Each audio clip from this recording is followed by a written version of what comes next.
I'm not gonna be in it. It's all about you. Yeah. All right. What do you want me to? You want to go by Tru Jordan or how do you? Tru. Tru. Yeah. All right. Sauce it up.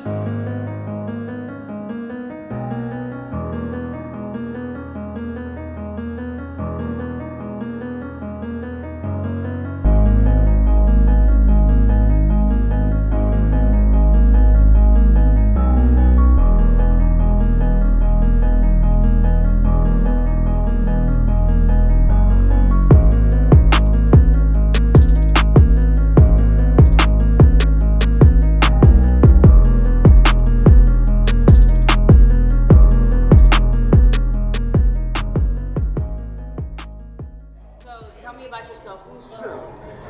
Tru is a young man that grew up in Charleston, West Virginia, born and raised.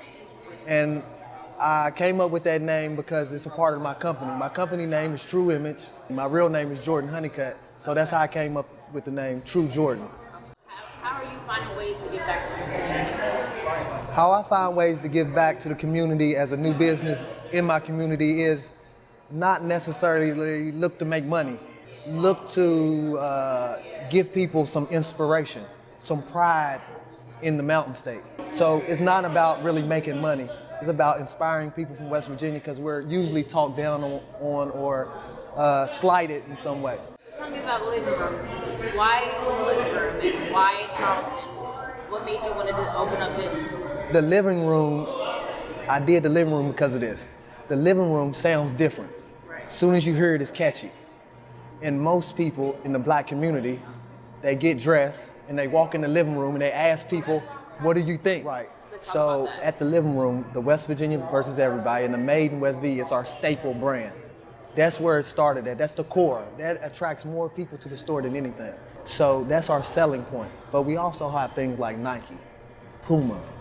We have Hustle Up brand. We have a lot of local brands too, because we want to get support through them. You know what I'm saying?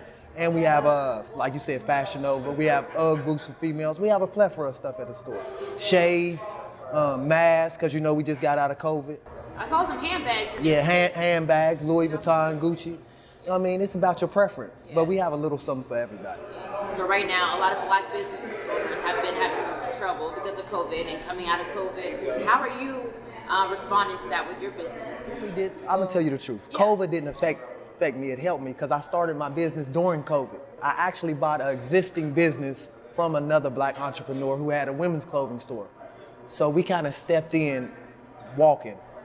And then with COVID, of course, we had stimulus checks and stuff like that. All that helps when you're selling clothes because now people have accessible money to spend. So COVID helped me more than anything and motivated me because I had time to sit and think and really build my business from an idea standpoint. People, where can we find a living room? If we wanted to go and buy a visit, do you guys have social media? Where can we go to look up some information if we're interested? Okay, the living room, Charleston, West Virginia, 807 Quarrier Street, right downtown. You can't miss it. It's right beside the hot dog stand. It's very popular. But 807 Quarrier Street, downtown Charleston, West Virginia. You can't miss it.